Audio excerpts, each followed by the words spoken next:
Tanpa diduga, tanpa dinyana, pagi ini saya berkesempatan main ke Mas Dedi, sebenarnya kolega UIN Salatiga, untuk mengunjungi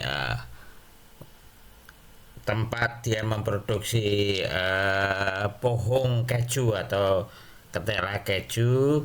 Nah, di sana saya malah bertemu dengan Pak Beni yang ternyata adalah mertua dari Pak Dedi. Nah, saya senang ketemu Pak Beni ini karena seperti beliau bilang sendiri, beliau itu orang Kemaki. Nah, kenapa harus Kemaki? Nah, ternyata nanti beliau akan menjelaskan kenapa orang seperti beliau harus Kemaki, dan dari situ seperti yang kita lihat tadi di ruang tamunya banyak kursi roda karena memang rumah beliau ini adalah tempat markas dari NPC, National Paralympic Committee. Nah, beliau ini adalah ketuanya, Pak Ben ini. Nah, saya malah berkesempatan untuk berlatih dengan kursi roda listrik ini. Jadi ternyata untuk saya yang baru terkena stroke ini, kursi roda listrik ini sangat membantu juga ini ternyata. Meskipun saya butuh penyesuaian untuk menjalankan, nanti kalau uh, alhamdulillah saya bisa memiliki kursi roda listrik ini, itu bisa dipindah sebelah kiri juga, dan uh, saya perlahan-lahan bisa melatih untuk mengemudikan itu, sehingga harapannya mobilitas saya bisa lebih banyak lagi, karena kalau jalan pakai tenaga sendiri, pakai kaki masih berat untuk jarak yang lama. Nah, ini saya tadi di sini ini, wah, spot jantung juga nih karena harus jalan turun, harus posisi lurus. Ini masih belum mahir mengemudikan. Kita lihat ini, istri saya cemas juga nih melihat ini. Nah, saya jalan pelan-pelan. Nah, ini awas. Nah, ini kita lihat. Wah, saya tadi luar biasa ndredeg juga ini. Tapi saya kepingin sekali punya ini. Kita lihat. Oh, alhamdulillah. Udah. Assalamualaikum warahmatullahi wabarakatuh. Waalaikumsalam warahmatullahi wabarakatuh. Jumpa kembali bersama kita podcast Mana Kehidupan. Nah, pagi ini saya berkesempatan sowan ke rumahnya Bapak Beni Abdul Kholik. Beliau ini adalah Ketua NPC, National Paralympic Committee. Nah, ini luar biasa nih, kehormatan bagi saya untuk mengenal beliau langsung pagi ini. Jadi podcast Mana Kehidupan kita akan mengulik lebih jauh tentang Pak Beni. Saya mulai dari pertanyaan pertama. Ini pertanyaannya akan sama Pak untuk semua orang supaya memudahkan mereka membuat struktur kehidupan. Ini pertanyaan saya, apa yang membuat Pak Beni itu merasa percaya diri dan kuat? Selama ini tuh apa yang membuat Pak Beni itu jadi manusia yang percaya diri dan kuat? Ya karena kita yakin bahwa manusia hidup itu ada yang menghidupi, Pak. Oke. Ya. Jadi apapun kita, siapapun kita, sebenarnya kita bukan apa-apa ya, tanpa kekuatan dari Allah. Oke. Berarti kesadaran bahwa kita begini ini ada yang mengatur, gitu. Kalau kita berserah kepada yang mengatur itu ya nanti akan selesai akan gitu berjalan. ya, akan berjalan. Oke, Pak Beni, menarik sekali. Nah, bagaimana Pak Beni menghadapi tantangan terbesar dalam hidup? Ceritakan apa itu tantangan yang pernah Pak Beni hadapi sejak lahir sampai kini. Terus apa yang Pak Beni pelajari dari tantangan-tantangan hidup seperti itu, Pak? Iya, sebenarnya kalau dari kecil saya tidak pernah merasa punya tantangan, Pak. Oh, oke. Tidak pernah merasa punya tantangan. Walaupun tantangan itu berat misalnya. Oke, misalnya jenengan nggak merasa beda dengan yang lain dalam hal mobilitas atau apa? Enggak. Karena disabilitas menurut saya itu bukan cacat ya. Kalau manusia awam kan mengatakan wong cacat gitu ya. Jadi sejalan dengan anjuran pemerintah, kita tidak boleh disebut cacat. Hanya beda aktivitas. Oke, saya setuju Pak. Karena memang semua orang itu pada hakikatnya disabilitas ya Pak. Artinya tapi taraf atau tingkatannya kan berbeda-beda. Tidak ada manusia yang sempurna yang bisa melakukan apapun kan. Gitu. Oke, jadi Pak Ben itu sejak kecil kesadarannya mengatakan ya saya harus hidup seperti ini, tidak beda dengan yang lain punya tantangan sendiri-sendiri. Gitu. Jadi merasa tidak ada tantangan khusus buat jenengan. Oke, menarik. Terus yang ketiga, apa yang membuat, nah sekarang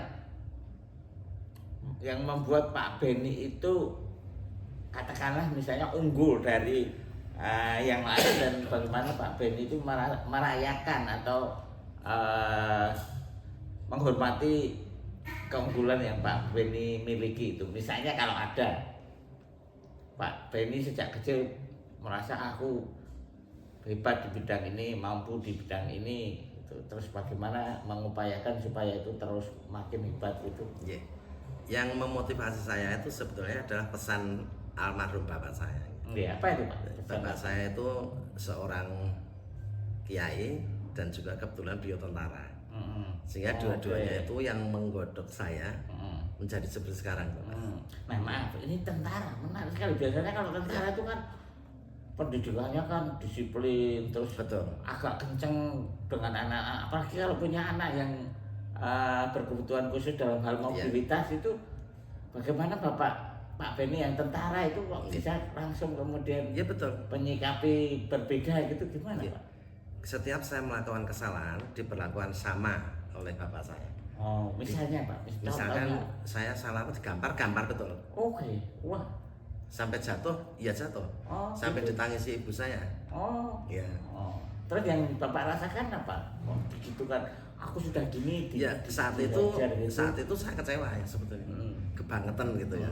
Bapak itu. Tapi sekarang merasakan. Saya bisa seperti ini karena tekanan atau apa ya yang diciptakan disiplin oleh bapak saya. Pendisiplinan caranya memang begitu.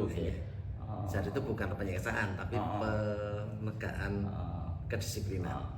Dan membuat bapak kuat, tidak sebaliknya. Karena filosofinya begini, saya memakai bahasa lama aja ya. Kowe iki wis lahir cacat, nek kancamu bijine 8 kowe kudune 12. Betul. Saya juga kadang membahasakan kepada diri saya sendiri. Sejak kecil itu saya mesti melakukan hal yang lebih keras dari orang yang lain. Karena memang itu cara saya untuk menaklukkan hidup kalau bahasa saya gitu. Jenengan juga gitu ya Pak? Semangat melakukan sesuatu. Padahal kenyataannya kan untuk mencapai nilai 8 setara dengan teman yang disabilitas pun sulit Pak. Betul. Tapi Bapak menekankan bijimu harus lebih unggul. Kancamu 8 itu 12. Itu baru sama. Mengapa? Kamu disabilitas. Kamu cacat waktu itu ya. Sehingga apapun yang terjadi ya saya harus unggul. Jadi nilai saya dari SD sampai perguruan tinggi tetap di atas saya Pak. Nah ini pertanyaan keempat Pak Beni. Kapan terakhir Pak Beni itu melakukan sesuatu yang membuat Pak Beni merasa sangat bangga telah melakukan itu, dan apa yang dilakukan Pak Beni? Apa misalnya dihitung-hitung atau ditengok-tengok apa atau dalam hidup ini yang sudah saya perbuat dan saya tuh bangga gitu. Dari kecil Pak banyak sebetulnya. Waktu ada pengajian di desa di sini, Bapak kan selaku pembicaranya dalam agama. Saya berarti Bapak tentara tapi juga sekaligus pemberi ceramah agama gitu. Setiap pembukaan itu tilawah Quran saya yang baca. Dan saya bangga Pak, karena dielulukan oleh teman-teman. Wah hebat juga ya kamu ya. Berarti Bapak Polri juga? Jadi kebanggaan saya pertama itu ya masih di usia SD ya, masih ingat saya. Nah makin kesini katakanlah yang terakhir yang membuat jenengan sangat bangga apa?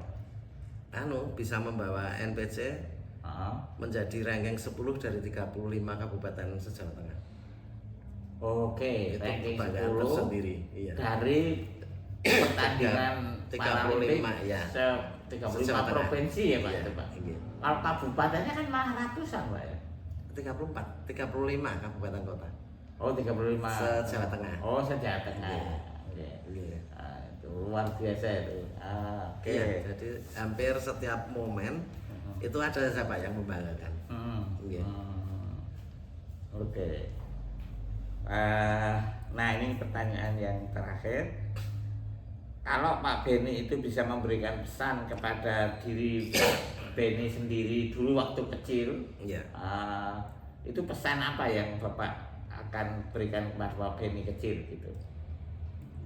Kira-kira. Saya selalu memberikan pesan terutama kepada teman-teman disabilitas, Pak, di olahraga ini. Ya. Jadi tidak ada orang mengatakan kamu tidak bisa. Karena kita disabilitas itu sebetulnya tanda khusus dari Allah, di mana kamu akan jadi orang yang luar biasa. Dan itu selalu saya tanamkan. Mohon maaf bahasa saya memakai bahasa Jawa yang mumpung cacat. Oh malah gitu ya, mumpung cacat, manfaatkan berprestasi kamu gitu ya. Iya. Itu tanda, kowe cacat itu berarti tanda nih Tanda khusus Allah bahwa kamu akan jadi orang luar biasa. Akan jadi orang luar biasa. Iya. Wah itu menarik, itu cara merubah frame berpikir yang unggul itu kayak gitu Pak. Iya. Oke, terima kasih sekali Pak Beni Hamdan. Iya, Samit Beni Abdul Khalik. Beni Abdul Khalik, Ketua NPC Nasional Semarang. Paralimpik Komite Kabupaten Semarang untuk podcast Mana Kehidupan. Iya, terima kasih juga Pak Anu. Ya, kita bertemu kembali di podcast Mana Kehidupan berikutnya. Terima kasih. Assalamualaikum warahmatullahi wabarakatuh. Waalaikumsalam warahmatullahi wabarakatuh.